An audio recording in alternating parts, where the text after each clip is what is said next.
Run it up, then run it back. Run it up, then run it back. Run it up, run it back. Oh, hello, guys. Thursday hat day. We didn't even talk about it. That is just us being on the same page, and I love that. How are we feeling? Good vibes. If we're on Zoom, I'm probably wearing a hat, to be honest with you. I know. I mean, I feel like it could be disrespectful to some audience members, but also it's raining here. So you gotta choose your battles. These days, Michelle? That's a great point. Lou, good news. Chandler's body's falling apart right in front of our eyes. That's going to be fun. Okay. Like Lou, I worked out yesterday. I played some golf. If we had a game tonight, I couldn't play. I literally how pathetic is that? Like my knee. You just got there? You just got to this age? No. Come on. No, I've been. Well, I went to Today's Culver bad. City stairs last week, and I just recovered like yesterday. Like I'm ready to work out again from last week's workout. Guys, listen, my knees have been smoked since Memphis signed me, so there's nothing new here. But it's just weird when nothing happens and they hurt. That's the problem. All the time. It's a mystery, and it's the beauty of getting older. And it's going to be fun, and we'll talk about it probably weekly, so I appreciate that. Speaking of Memphis, by the way, that's a segue right into our first game. Sixers at the Grizzlies. 2-12 is what we're looking at in Philly. Yep, they lost 117-111. Jaren Jackson, 25. Desmond Bane, 21 points, 10 rebounds. Joel Embiid did have 35 points, 11 rebounds, but before we can get to that, we need to get to the actual standings, the schedule, where they are. 2-12. Lou, we throw around rock bottom, but man, are we looking at rock bottom here? Yeah, I mean, it's no other way to describe it right now. You know, all of the noise doesn't help, without a doubt. But all drama aside, they're just not playing good basketball. You know, they can't get healthy, and in return, they can't find consistency where they can create the winning DNA that they've had over these past few years. You know, it's just shocking that they're in this position right now. You know, nobody predicted that, you know, this Sixers team would be 2-12 at so early in the season. You know, we had them as championship contenders and one of the teams that was going to give Boston a run for their money, you know. So, you know, last night you look at a Memphis team without Ja Morant and you have your big three, at least for 6 minutes, you had your big three until G went out. But you think that will be a game that have been more competitive than what it was. You know, they cleaned it up at the end. They had some opportunities to put themselves back in the game. But for the most part, Memphis ran away with this game. And, you know, they just got a lot of big issues, man. So at 2-12, you can't help but say this is rock bottom. I hate to say it. You know, that's the team that gave me my first start play, my first 7 years there. But, man, this is bad. Let's talk about it.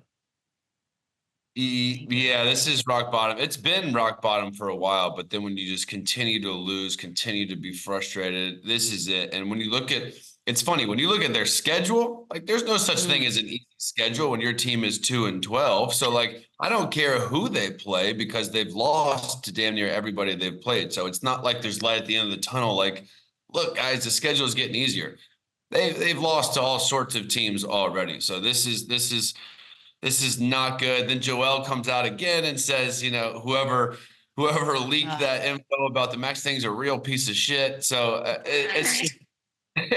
it's not good. It continues to get worse. And again, now with PG banged up, and even Joel, you mentioned him having a good game. He did statistically wise have a good game. He instilled his dominance down low against a thin front court with Memphis. Their only big is basically Jaren.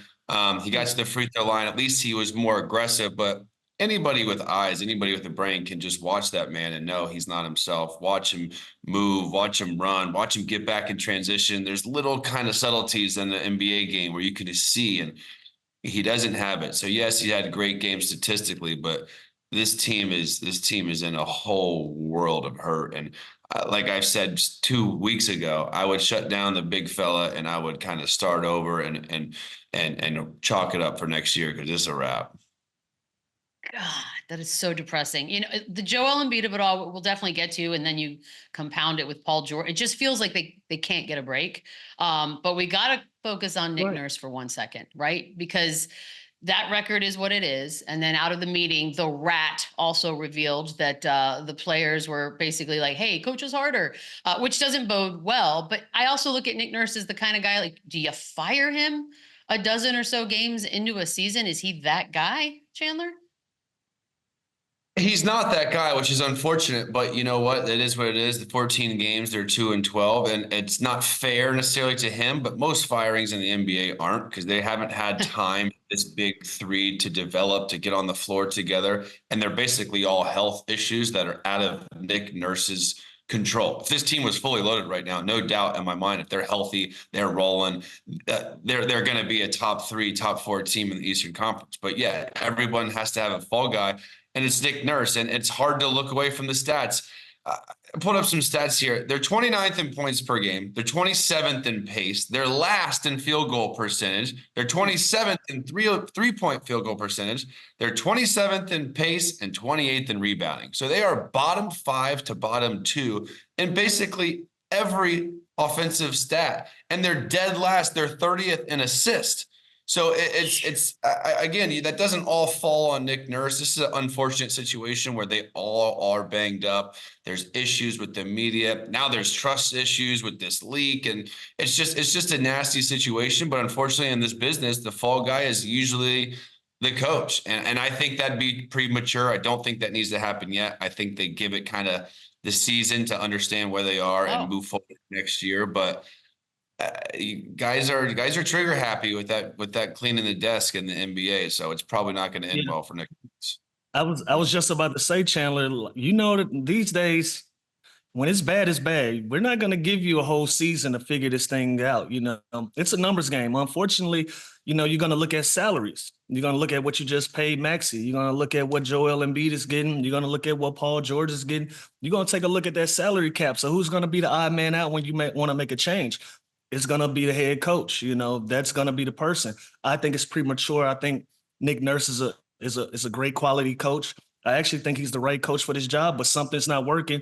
And when these things happen, they always look at the top first, you know. So, and let's talk about the rat thing. Like, for the last couple of days, these guys are spending a lot of energy on that, and that tells you the trust is lost in the locker room. And they're kind of, the tone of it, they're pointing their fingers kind of at the coaching staff, somebody that's in the coach's room and not one of the guys that's in the locker room. You know, you can kind of get that vibe from, you know, the statements that's being made, you know, from these guys that are on this basketball team. And so once that trust is lost, let alone trying to tell me something about coverages, you can't tell me nothing once I don't trust you. And so I think that's where these guys are. When your team has basketball issues, health issues, and now trust issues, that's not a good triple whammy. It's so broken. Not a good trifecta there. Who's the guy? Who would be the guy if Nick Nurse gets fired? Who's next man up? That's clearly the rat, right? I mean, let's Game of Thrones this thing. That's how this works. Yeah, right? That's what I'm saying. I think these guys. Well, usually when the head coach goes and they bring in a guy, it's gonna be somebody that's sitting there already. Like, you're not gonna bring in a fresh coach with a fresh start, and he's gonna have time to go. You know, a lot of times when the coach comes in, his guys are on other coaching staffs. He got to give them an opportunity to get that job done, and then they come over. You know, it's not 5 or 6 assistant coaches sitting around at the crib waiting for your call for you to get the head coaching job. So 9 times out of 10, it's going to be a guy that you're already uncomfortable with, that you don't trust, that's sitting there already, that's going to be the next coach up. And it's an attractive job. It's an attractive job. You look at that roster, you look at that big three. Obviously, there's issues there, and there's health concerns, and there's longevity with the age now of Paul George and Joel Embiid.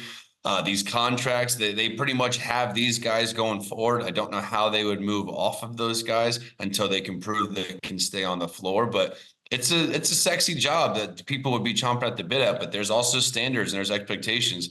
Good news is it's only going to go up from this season.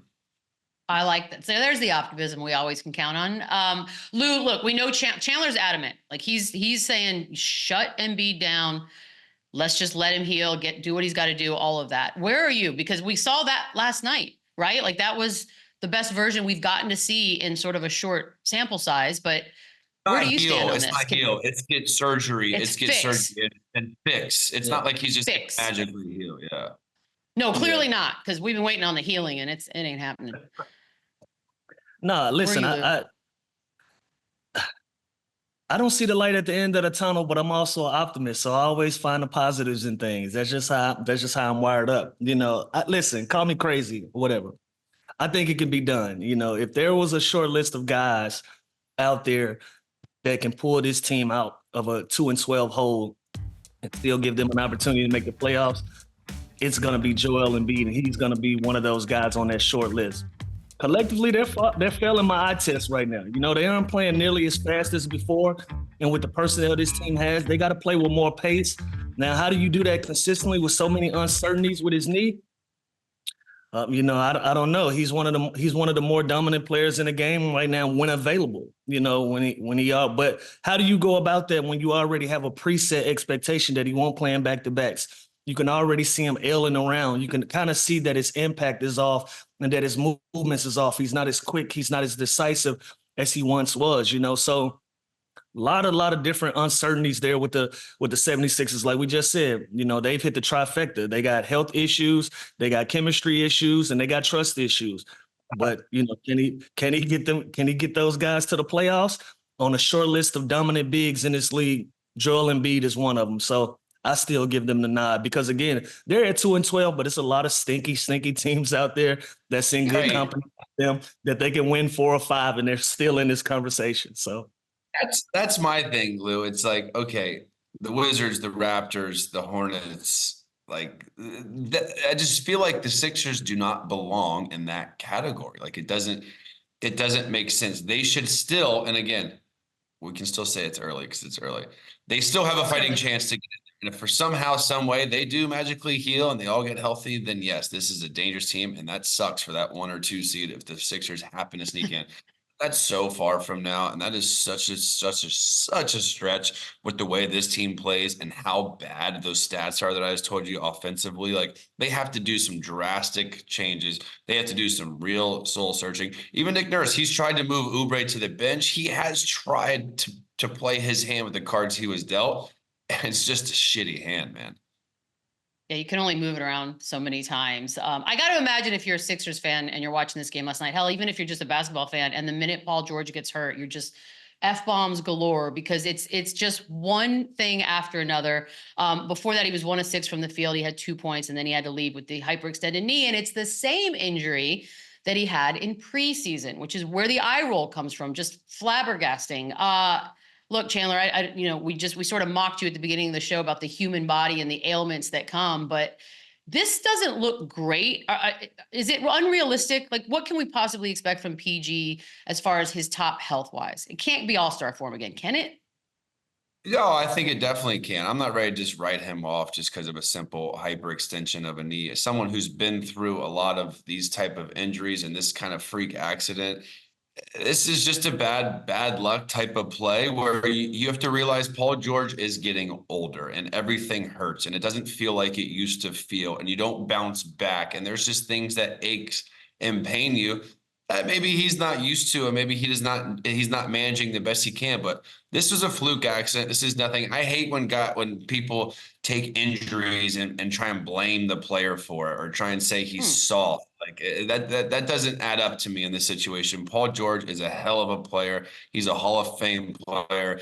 It's not about the talent with him. It's just about, can you manage his body and the expectations of his minutes, of his back-to-back, of his rotations? How can you get him in tip-top shape to be playing these type of minutes at this age? And it's been hard for him to stay on the floor. So I'm not ready by any means to write him off. I think he's got a lot of great basketball around him. I just think if you're the 76ers, you have to realize at this point, Tyrese Maxey is our present. Tyrese Maxey is our future. And if whatever we can get out of these, older paid players, that is obviously a huge help and why we signed them to these massive deals. But to me, you have your starting young backcourt with Jared McCain and Tyrese Maxey for years to come. Now, can you get these guys that are on these huge contracts that are all NBA type players? Can you get them healthy and keep them healthy? And that's the big question. And they haven't been able to.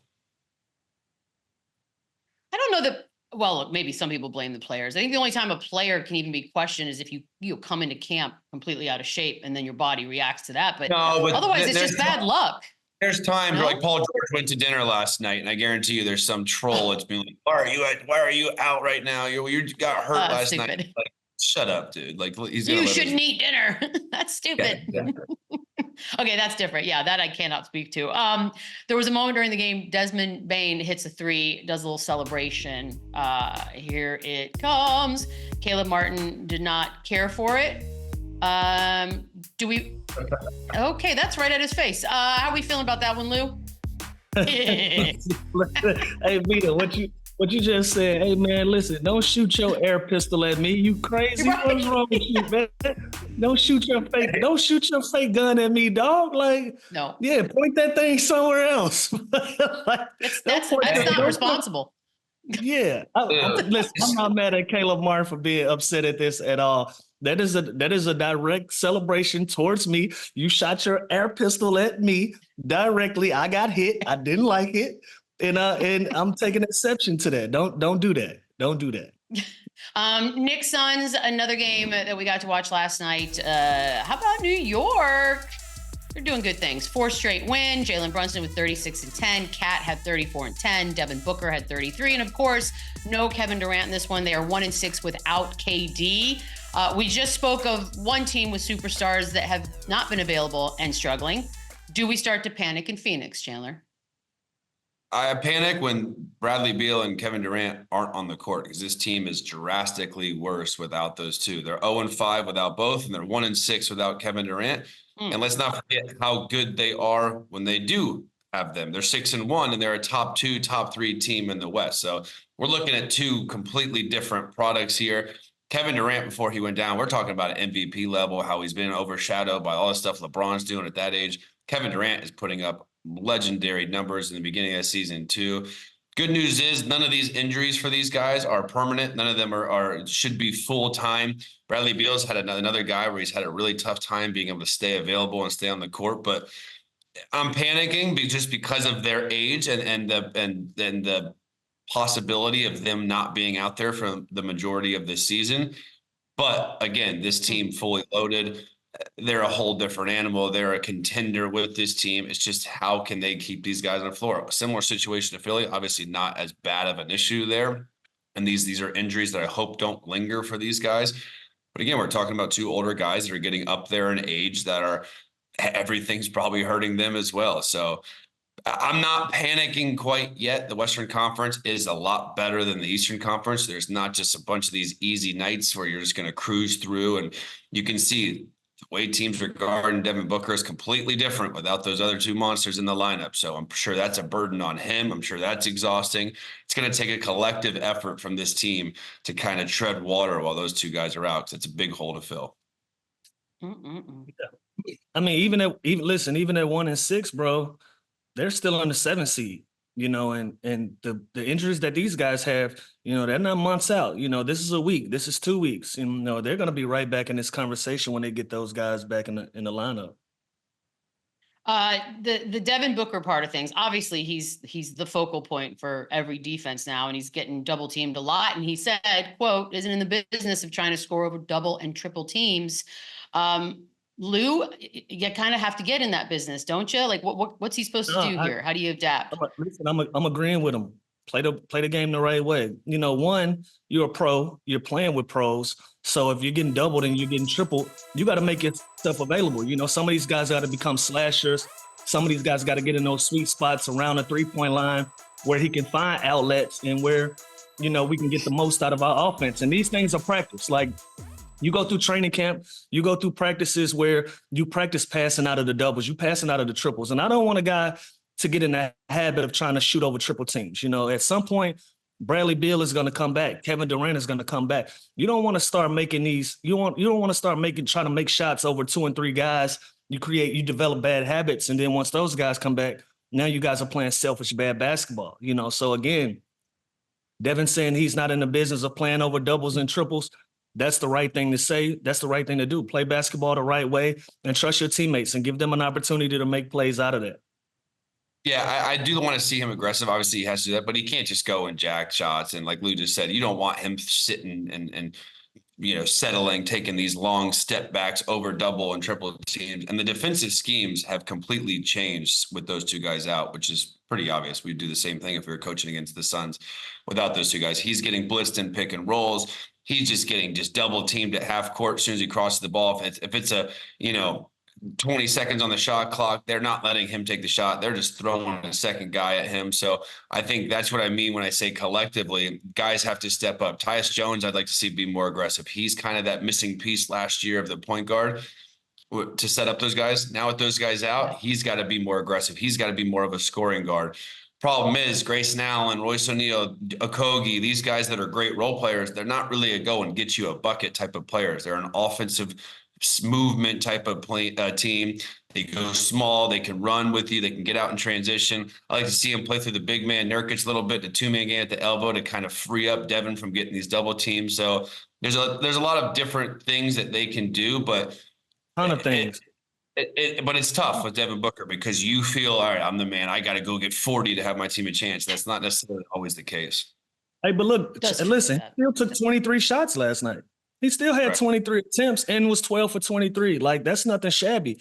Whoever guy's doubling, cut right behind him. Now you're playing 3-on-2 on the backside. Like, give yourself an opportunity. Play on the elbow with Nurkic, like you just said. Keep him out of positions where he can get double. Play him off of the ball, dribble handoffs, throw it ahead, kick ahead. Make him bring it up every once in a while. I know they're trying to get away from him bringing up the ball, and that's why you bring in a Tyus Jones. But there's so many different ways that they can play, that they can maximize the Grayson Allens, the Josh Okogies, all of these guys that's going to be on the backside that are going to be the guys to get these shots. It's a lot of things they can do besides him playing against double and triple teams for sure. Obviously, we want to talk a little bit about the Knicks because, in fact, they did win, and it was their fourth straight. Their offense is great. They are second in offensive efficiency, but the defense, and this is time to talk sexy defense, 22nd. And look, they're looking at the Celtics. That's who you got to take out in the East at some point. I don't know, Chandler, get better. How do you get better? What can we do here to make New York a better defensive team? Well, help is on the way, first of all. So they're adding size. They got Precious coming back. They got Mitchell Robinson coming back. So that's already going to help their thin rotation, their intensity, and their physicality down low.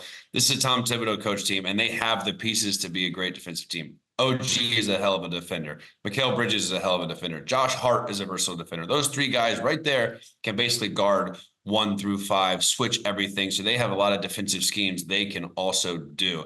Now, we knew this time was going to come. We knew offensively they were going to be potent. That two-man game with Jalen Brunson, with Cat, they're starting to figure it out. They're getting more comfortable. Cat's getting more comfortable in this offense. So this team is on the rise. This team is kind of getting to that point we expected them to get through. And again, help is on the way. They've been kind of thin down low. Their rotations are always short in a Tom Thibodeau type of team, but they're now going to have the capability of going 8, 9, 10 deep, extend that. And those three, Deuce McBride's been out lately. So they've had a lot of guys in and out of the rotation that I think kind of ruins the flow of your sets and whatnot. But this team has the potential to be a top 5 defense and a top 5 offense. So they're going to continue to get better. They're going to figure it out. They had to have that grace period of time to kind of get comfortable, to develop chemistry, and they look like they're starting to peak now. Yeah, looks like things are clicking. All right, taking a quick break. When we come back, he's back. Bobby Portis joins the show. Ready to go. Run it back, run it up, run it back, run it up, run it back, run it up, run it back, run it up, run it back. You know why I'm here, yeah, you know what I came to do. If it's you against me, no, I ain't gonna lose. Bobby Portis, he is a competitor. Nothing but that for Bobby. You know why I'm here. That's right. Bobby Portis is back. Good Thursday to you, sir. Yeah, Good he's back. Thursday. All right, we got to talk. Y'all figured some stuff out. 1 4 of 5. Giannis with 41 points, 25 of those in the third quarter, which is amazing to watch. When he's on like that, is it just everybody knows, get him the ball, get him the ball? Is that sort of the mentality? Y'all have to even say it out loud? Yeah, I think with our team, man, we just kind of just building our camaraderie, our chemistry. Obviously, when someone has a mismatch or advantage, we try to exploit it. And obviously, he has smaller guys guarding him, so Just want to give him the ball in his spots, let him get to the backboard, let him get to the, left block and let him work. And he also does a good job of just making the right read. So, it was fun, to get the win last night and keep rolling. And I wish we'd have won in Charlotte. That would have been 5 in a row, but, I'll take it. Yeah, Bobby, you guys are rolling. It just feels like you guys kind of turned the corner a bit, figured something out. On Monday, Dame time comes up clutch again, hits the game winner against the Rockets. And since joining the league, nobody has more go-ahead shots in the clutch than Damian Lillard. Obviously, he's your teammate. Is there anybody else you trust more here at the end of a game than Damian Lillard with game on the line to give the ball to? Nah, man. I think he takes pride in that, and it's kind of cool to have a guy on your team that wants to take that shots, that wants those moments, that's looking for those moments. So I didn't know that stat that he has the most game winners since, whatever. But that's kind of crazy though, bro. And it's kind of fun to be on the same team with him. He makes the right reads. He gets blitzed a lot. He gets picked up full court. I think our whole schemes had to change a lot just when we added him to our team. I didn't know guys pick him up full court like that, deny him the ball, trap him and things like that. So it's definitely been easier to build that camaraderie and chemistry knowing how he's going to get played and how we're going to get our baskets off of him. So it's been fun just to build that, and obviously just to get him back into the fold. He was out for 3 or 4 games with a concussion. So just to get him back and, win these last 2 with him, has been big. My question is, in the huddle before a play like that, is it something where you guys sit down, you're like, all right, Dame, like, where do you want the ball? Or does Doc kind of draw up a play, getting in position of what he wants to do? What are those discussions like before kind of like a play with 6 seconds to go in the game? I think for sure that the biggest thing was, obviously getting him the ball in scoring position, which scoring position for him is damn near anywhere on the court, right? So as long as he can have the ball, as long as we can, he can make the right read off of that. We saw that, Houston went small at the time. Then they had 5 guards, and we were playing against 5 guards damn near all season, man. It's kind of been a weird year how teams are playing now. They're playing a lot more just guard-oriented, lineup. So they had 5 guards out there, Tyrese and, Dylan Brooks, Aman Thompson, Jalen Green, and Fred VanVleet. So really it was whoever he wanted the matchup to be. Obviously, Dylan Brooks stuck on him, and he made a great move to the basket, got it off the glass for the go-ahead. But with Dame, man, it's just about him just having the ball. I don't think there's a spot on the court where he's not comfortable taking the shot from. So as long as he can get the ball, as long as we can make the right read off of that action, I think I love our chances.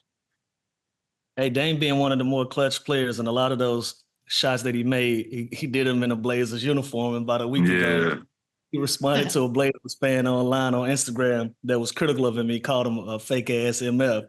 Now, Dame, they do their thing on Twitter when it comes to the fans. Have you ever clapped back at a fan from one of your old fan bases that turned on you? Yeah, I actually did a couple years ago when I signed with the Bucks in 2020. I played with the Knicks the year before. And, playing in a big market, those markets get crazy, especially the Knicks, the Lakers. We've played with those franchises, Celtics, things like that. They're expecting big expectations, whether who's on the roster or not, whether the roster says championship or not, man. That's what they're looking for. And obviously our roster and our makeup at the time wasn't a championship team. But they was on my tail all year long, man. Like, why are we paying him all this money? Like, I don't think he's worth it, this and that, boom, boom, boom. And then after the season, when I signed with another team, I was just going, I forgot what I said particularly, specifically, but I definitely went back up. I think y'all got to pull that back up and chime back in with me next week and see what I said. It's definitely on my Twitter for sure. It's on my Twitter for sure. We gotta pull that one up. It's on my Twitter. It's on my Twitter for sure. Yeah. Look, speaking of fans, man, I seen a familiar face with a Bobby Portis Jr. jersey on last game. My boy Pat Bev was back stateside. What Pat Bev doing back in the States, man? What's going on? Bud Light. I don't know, man. He gotta get a Coors Light though, man. He gotta get a Coors Light, man. Shout out Coors though, man. Shout out Coors though.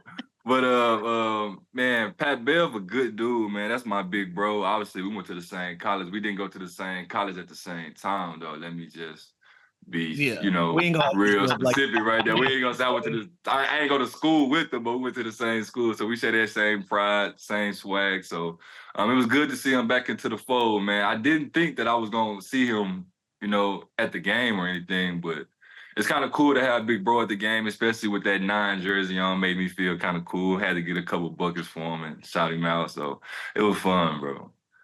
that's what's I up. like that. I like wearing the jersey. Let's talk about the game on Monday, the win. It was a little controversial. I know Chandler, as soon as he saw it, was like, I saw that, because Giannis stepped out of bounds. But it wasn't stepped out of called. bounds? Oh, he damn sure Did I- stepped out of bounds when he got the block on. Sir, sir, you're Pull the kidding. clip. Pull the Pull the clip. clip.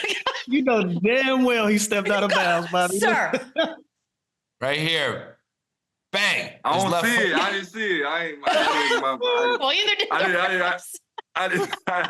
didn't see it. No, I didn't see it. Oh, let me see it. Oh. That What's 2-minute that's the makeup call? That's the makeup call from Saturday then, because Saturday There it LaMelo is. Ball slipped off his own feet. He slipped That's off his all I own wanna feet, know, man. Bobby. He's already up the court. Look, if you look at his head, he already looking up the court. The ref didn't even see it. That was so Yeah. quick and smooth. Okay, good. That's Man, all I if want to that know. was Do you me, look if at that was as a me, they would've gimme? called out of bounds though. Y'all were owed one. So now we get Yeah, it. you- The gods were watching. Bobby, the NBA Cup is underway. The Bucks are Yeah. 1-0. I gotta be honest with you. I was skeptical when I first heard this idea last year, but man, I love it. The courts are a little trippy love at it. first. Games are intense. It gives you a playoff atmosphere in November. You just said you love it. Are you motivated to win more? Do you play like what? Like just make it more intense. What is the reason that an actual current player likes it more, other than the 500 racks? I mean, like for our team, just, you know, specifically, we won 5 in a row last year. We actually made it to Vegas, so we was part of the first 4 teams to actually get a chance to partake in it in Vegas, and it was a great atmosphere, great event, man. Especially being able to go to Vegas mid-season with your team, bring your fam. You know, obviously we all know what Vegas brings, so. You know, why not get a free trip to Vegas, get the hoop for a couple games out there, do what you do what you love, have some fun, you know, let your hair down just a little bit mid-season, you know, it's like a little mini vacay, you know, so why not want to get there? So I think with us, man, just trying to take it a game at a time, but the games have been highly competitive, and I like the point spread differential thing too. I played with USA basketball last year, and the biggest thing was trying to win as many games you could by as many points. So it's kind of like a FIBA feel, kind of.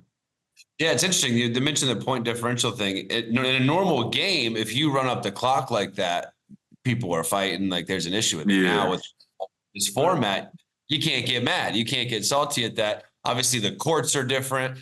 What's your take on the courts? Are there some that you feel is it distracting when you're playing? 'Cause there's some that are a little bit wild. Yeah, I think last year I was kind of more so thrown off to the fact that, like, why is this court really red?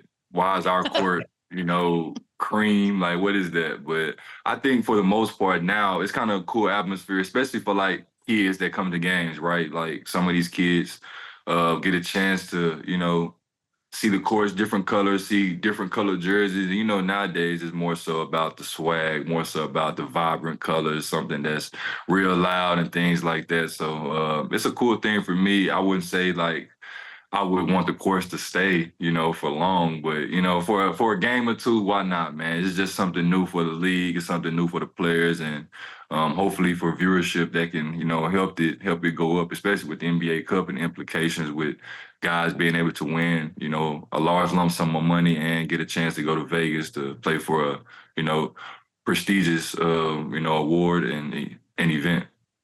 Man, that So- Vegas part of it, it is such a big part. I love that part. All right, so the Sixers, we got to talk about the team meeting. Not theirs specifically, because we know Tyrese Maxey basically asking Embiid, hey, could you be on time a bit more? Hey, coach, could you coach us a bit harder? All the things that have come out since. How many of those types of meetings have you been a part of? And have they gotten heated, or is it just simply like that? Like, hey, can you just be on time? I think for the most part, those meetings kind of happen periodically throughout the season, right? With our team, we had a meeting too. I don't think we had to tell anybody to be on time or anything like that, but I think the most part was just for us just to come together and figure it out, right? We started the season 1-7, 1-6. Everybody telling us to blow it up, trade everybody away, trade Giannis. Like it was all type of narrative that guys was creating. So I think for us was just getting in, watching film together, trying to see how we can play off each other better and get easier baskets. Emphasizing getting back on defense. Obviously, we're an older basketball team, so we're in track meets every night. Everybody trying to run us. So getting back on defense, building a wall, and emphasizing on defensive rebounding. So I think all team meetings can also lead to something good down the line, depending on how guys take constructive criticism, and also depending on how guys, how bad guys want it. Obviously, there's a short list of teams that have an actual chance to win a championship, and if you're in that fold, you want to maximize your abilities to get there. It's so interesting to sort of reveal the dynamics of a team, right? Because we're on the outside. We're just kind of watching and reading what we get to read. So like if Giannis, and I know you just said we don't have an issue with people being on time, which is very professional and I appreciate that. But let's say all of a sudden he's late a few times in a row. Is there a guy in the locker room that would be the expected voice to step up? Is it that kind of a deal? I think to the world, they would expect it to be like a superstar, right? Because all like medias and all like sports, fans feel like that the best players should be the guys that saying things and being a leader and whatever. But I'm like the guy on my team that kind of like hold guys accountable, make sure everybody's locked in on a daily basis, and everybody respects me because I come in, work hard each and every day. I give 110% to the team. I play every game. I'm always available for my teammates. So I kind of assumed that role over the years, and it's kind of cool to watch your career, turn corners once you, do the right things and, just trust the process, man. There's always going to be highs and lows that come with this league, but one thing that kind of remains the same is your hard work, is your work ethic, and being coachable and, taking constructive criticism and also being able to dish it out when needed. As a leader, I've learned that you have to, talk to different guys different ways, right? I can't talk to AJ Green the same way I talk to Giannis. I can't talk to, Andre Jackson the same way I talk to Dame, right? So you have to be able to connect with guys in different ways, and so they can, take it, and also so they can, feel what you're saying. Yeah, man, because, the locker room is very much like high school sometimes. You got cliques, you got certain people, and when you're trying to build that chemistry and that camaraderie and trust, is the most important process. And just trying to get to know guys. When things get leaked out to the press like that, how frustrating is it? And and when you're frustrated and you're looking around that room, you kind of got an idea like which one of y'all talking to Shams or which one of y'all leaking information to get that scoop. But how frustrating is that when stuff gets leaked out to the press?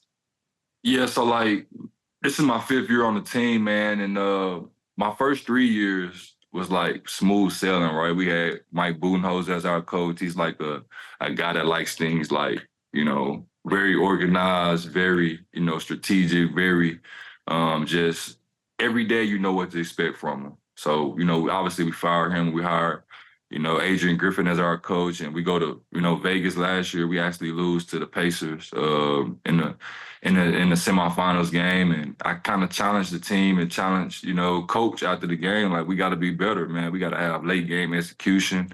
We got to be able to execute down the stretch. We also got to be able to, know what the hell we doing, on the court, when it's winning time. And that got leaked out, and that was kind of frustrating because like it's the locker room is sacred. Like, we sometimes are with our teammates, with our, coaching staff more than our family. So our team sometimes become family. So when things get leaked out, especially when you mean so much good to the team and you're just trying to ignite the team, you're just trying to put your best foot forward for the team, because obviously you signed up. Like, I signed here to win. Like, I signed here 4 years to get back to the championship as many times as we could or get as close as we can. So it is frustrating when things get leaked, especially because the locker room, like you said, is so sacred, it's so brotherhood, it's so all for one common goal, especially if you're in that realm of teams that have a chance to win the championship. So it is frustrating, but at the same time, it's part of the business. It's part of being a pro. It's part of,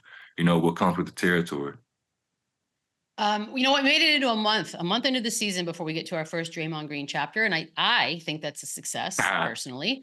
But you've had a few run-ins over the years with him. They're playing the Grizzlies not, a few days ago, fouled Zach Edey. It's not great. Called a foul. He gets 2 texts. He's ejected. They upgrade it. All the things that come with it. He goes on his podcast, starts calling the coach Janky Jenkins and soft and emotional and all these things. First of all, what do you think of the play? Let's start there. And should he have been suspended? Because some are calling for it. Yeah, I don't think that you should, obviously hold people's legs down in the game. It's a hazard. Obviously, we want to come into the game with respect, and obviously we want to be competitors and win. But, obviously after the game is over, we all want to leave on our own will, right? So obviously that's a hostile play. Obviously can't pull anybody down to the ground like that, especially when he's already running and that type of leg movement. So could have got really ugly. So I definitely agree with that part. But, obviously suspension is tough. I don't really want to speak on that because I don't know how it's regulated. I don't know how the league kind of does it. I think sometimes it depends on your comments. It depends on what you did or whatever it is. But obviously in that play, that's hostile. Can't do that. Obviously he's a guy that plays with fire, plays with toughness, and, sometimes it can get the best of you. Obviously it got the best of me one time last year in the playoffs. I got ejected. Game 4, big game. Obviously, emotions run high. Sometimes as a competitor, your emotions run high. You're just trying to do the best thing for the team, and sometimes it kind of can go overboard. And I've kind of tried to control that as much as I can this year. I only have 1 tech so far, so I'm kind of proud of myself. You know what I'm saying? I'm kind of proud of myself so far this year. So I think I'm kind of doing a good job with that. So I think as a competitor, your emotions sometimes can get the best of you. You kind of want to control those, especially if you're a big part to what the team does, right? And you don't want to let the team down and it be you why we didn't win a game. There's also a difference, right? When it's Draymond and someone else, when he's got so many prior. So obviously that's the story. Yeah. Interesting. Yeah. Got a long list. True that too. True that. Bobby, always a pleasure. Can't wait till you're on again. Stay hot. Yes, sir. Yeah. We'll take a quick break. We'll be right back. Run it up, run it back, yeah. Run it up, run it back, run it up, run it back, run it up, run it back.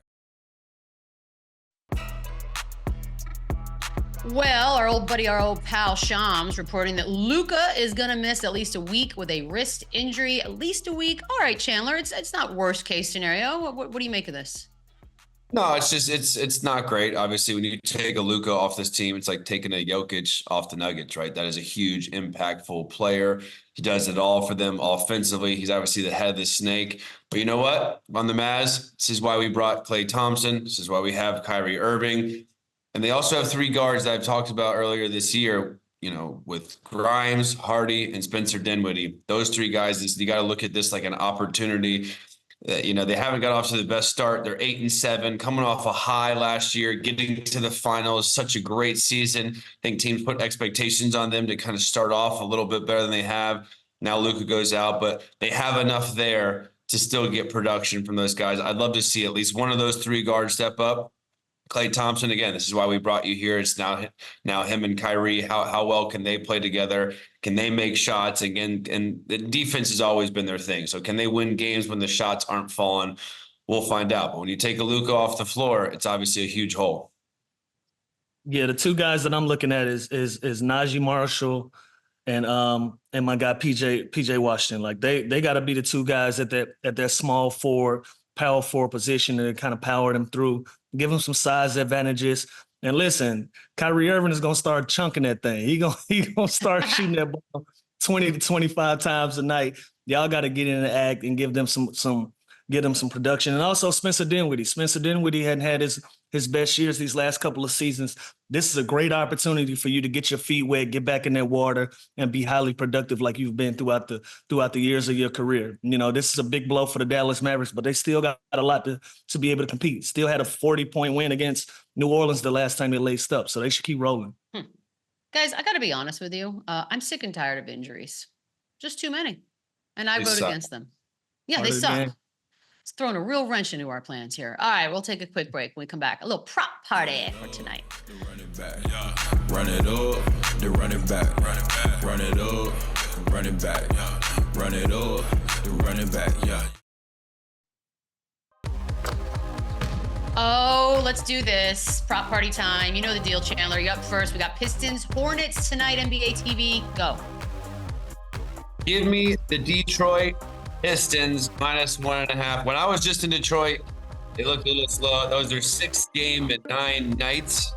They got some rest. I like them. And Jalen Durant, I've never really watched this dude play. I've damn sure never seen him in person. He's an absolute specimen. I like him getting over 10.5 rebounds. Lou, did Chandler just become our Pistons insider? I think he did. Hey, Yeah, I like it. You see how I'm looking at him? I'm like, you're a Detroit guy? What a difference boots on the ground. What a difference a year makes. So I'm gonna stay put. Yeah, I'm gonna stay put. I like the Hornets tonight. I'm going Hornets money line. Brandon Miller over 17.5. I got a big night for the young fella. That's where I'm staying. Detroit has a lot of young talent, but I like this young talent a little bit more when it comes down to my pick. So I'm staying here. This music is a lot. This music is a lot, by the way. This music is like it's giving like Saturday night at 3 a.m. in Vegas vibes. Yeah, not my flow. Yeah. Y'all have at it. Not my flow. Woo! Yeah, give me my stuff. All right, I got Pistons money line and Cade over the points. I feel good about this just because I think the Pistons are a fun watch. Like what a difference a year can make. It's a completely different vibe. What? Get me a drink at the bar. This last minute is gonna be brutal with this music. We have 30 seconds. Anybody want to say anything? It don't take much to get us going. What are you guys doing tonight? I don't know. I'm gonna see what everybody's up to. Are you from here?